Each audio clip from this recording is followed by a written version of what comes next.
जब ठाकुर जी अपनी सारी लीलाएं संपन्न करके सुधाम चले गए, धर्मराज जी को जब पता लगा कि अब भगवान धरती पर नहीं रहे, सुधाम चले गए हैं, तो महाराज धर्मराज जी ने भी अपने सिंहासन का परित्याग किया और कहा कि जब ठाकुर जी नहीं है तो हम यहाँ क्या करेंगे।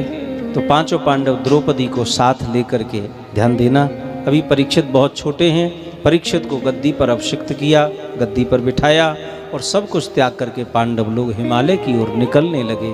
तो परीक्षित ने कहा, बाबा आपका बहुत बड़ा साम्राज्य है, मैं अभी छोटा सा बालक हूँ, मैं कैसे सब संभाल सकूँगा।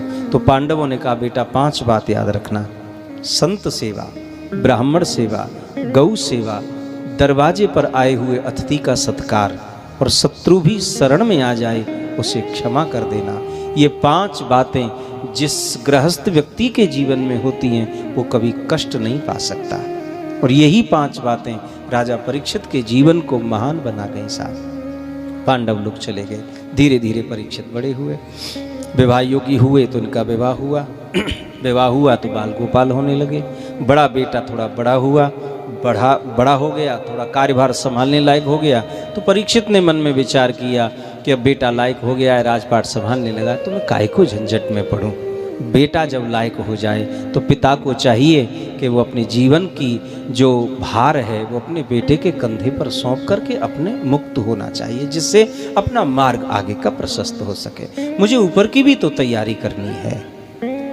तो महाराज परीक्षित जी ने अपने बेटा को राजपाट जो धीरे धीरे उसका भार उसके कंधे पर डालते रहे, हाँ, और खुद जो है संतों के सत्संग के लिए जाते रहे, जंगल में रोज सत्संग के लिए जाते थे।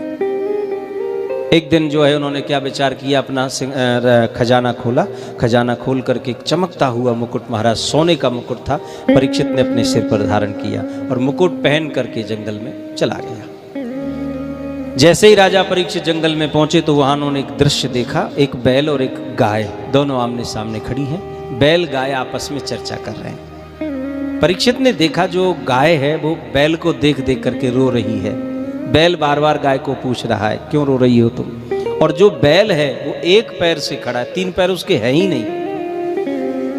मैं आपको स्पष्ट करके कहूं, ये बैल कोई और नहीं है, ये धर्म है, बैल का रूप लेके प्रकट हुआ है। और ये जो गाय है ये भी कोई और नहीं है, ये माता पृथ्वी है, वो गौ रूप में प्रकट हुई है। धर्म के सतयुग में 4 चरण होते हैं, सत्य, दया, पवित्रता और दान।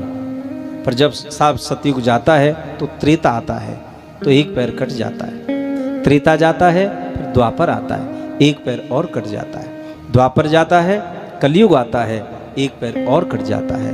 कलयुग में केवल धर्म का एक ही चरण, धर्म एक पैर से सुरक्षित है, एक पैर पर खड़ा हुआ है। अब कलयुग में न सत्य रहा, न धर्म रहा, न पवित्रता रही। हाँ, स्वच्छता बहुत बढ़ गई है कलयुग में। स्वच्छता तो ऐसी हो गई है हमारे घरों में, ऐसी ऐसी टाइल्सें पत्थरें आ रही महाराज, घर में लगाए दो तो मक्खी मच्छर भी भीतर तो ऐसे फिसलेंगे, रोड पे आके ही गिरेंगे महाराज। इतनी स्वच्छता घर में हो गई। पर पवित्रता, आहा, पवित्रता के नाम पे महाराज घर में कच्चू नहीं है। इतनी अपवित्रता है घरों में हमारे। जूता चप्पलन से मंदिर है तो वहीं है कि निकल के जा रहे हैं जूता चप्पल। माता बहनें जूता चप्पलों से भोजन बना रही हैं आजकल रसोई में, इससे बड़ी बात और क्या हो सकती है। कितनी बड़ी अपवित्रता है हमारी रसोई में। जहाँ पे ठाकुर जी का भोजन प्रसाद बनता हो वहाँ तक जूता चप्पल पहुँच गए। अब आप इसको पवित्रता बोलेंगे? लाख स्वच्छ बने रहो आप, कोई फर्क नहीं पड़ता इस चीज से, जब घर में पवित्रता ही नहीं है। चलो खैर, ज्यादा उस पर चर्चा नहीं करेंगे, घर घर की कहानी है ये तो महाराज। फिर भी प्रयास करिए, यहाँ से तो ये बातें हम कहने के लिए स्वतंत्र हैं। हम सबको प्रयास करना चाहिए घर में स्वच्छता से ज्यादा पवित्रता का ध्यान दिया जाए। घर में हर घर पवित्र हो, विचार भावनाएं पवित्र हो। केवल घर को स्वच्छ करने से और विचार दूषित कर लेने से बात नहीं बनेगी साहब। विचार भी पवित्र हो। जितने स्वच्छ हम बाहर से दिख रहे हैं, नहाए धोए और क्रीम प्रीम लगाई और सेंट फेंट और स्प्रे मारी, अब बाहर से बढ़िया जो है कंडीशन की, और भीतर जो हम हमारो कबाड़ो भयो पर्यो है वहाँ को ध्यान काहू को नहीं है महाराज। दूषित विचार, अपवित्र भावनाएं, उनका भी हमें ध्यान रखना है।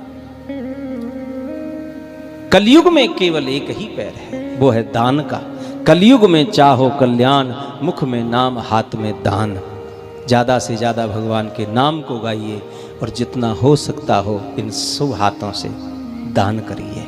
यही कलयुग में सरल सहज साधन है मुक्ति का साधन। परीक्षित ने पूछा, भाई ये तुम्हारे 3 पैर किसने काटे? हाँ, तो बैल, उस समय बैल बोलते थे और बैलों की भाषा समझ में भी आ जाती थी। आजकल तो आदमी की भाषा आदमी को समझ में नहीं आ रही, कितनी समस्या बढ़ गई है बोलो। पहले बैलों की भाषा हम समझ लेते थे, आज इंसान की भाषा समझ में नहीं आती, आखिर वो बोलता कहाँ से, क्या बोल रहा है। तो बैल ने कहा, महाराज आप किसका नाम ले, किसने पैर काट दिए हमारे? कर्मकांडियों की बात माने तो हमारा कोई कर्म खराब हो गया होगा, कर्म का फल हम भोग रहे हैं।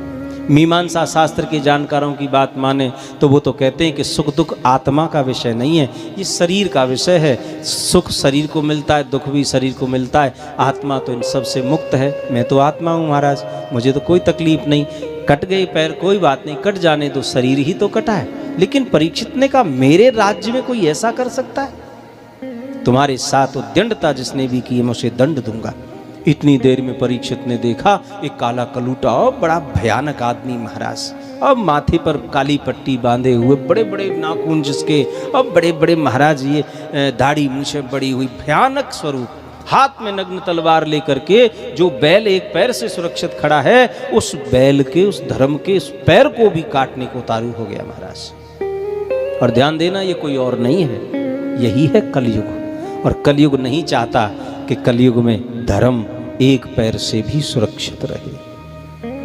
कथा में बैठने के बाद घर की याद आ रही हो तो समझना कलयुग गड़बड़ी कर रहा है, वो नहीं चाहता आप कथा ढंग से सुन सको।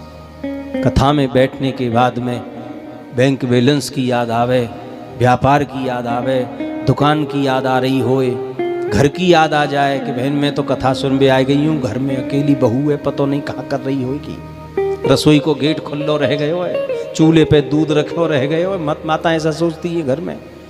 ये सब झंझट दिमाग में चल रहे हैं तो कलयुग गड़बड़ी कर रहा है, वो नहीं चाहता कि आप भाव से निष्ठा से भगवान की कथा सुन सके। और सबसे बड़ी बात, कथा में बैठने के बाद में यदि नींद आ रही हो तो समझ लेना 100% कलयुग गड़बड़ी कर रहा है, वो नहीं चाहता आप कथा सुन सको ढंग से। परीक्षित ने देखा ये कौन है भाई? परीक्षित सामने आ गए, ए मूर्ख कौन है तू? कलयुग ने देखा ये तो राजा परीक्षित है, भारत के सम्राट है, ये तो मुझे मार देंगे। तुरंत महाराज परीक्षित के चरण पकड़ लिए कलयुग ने।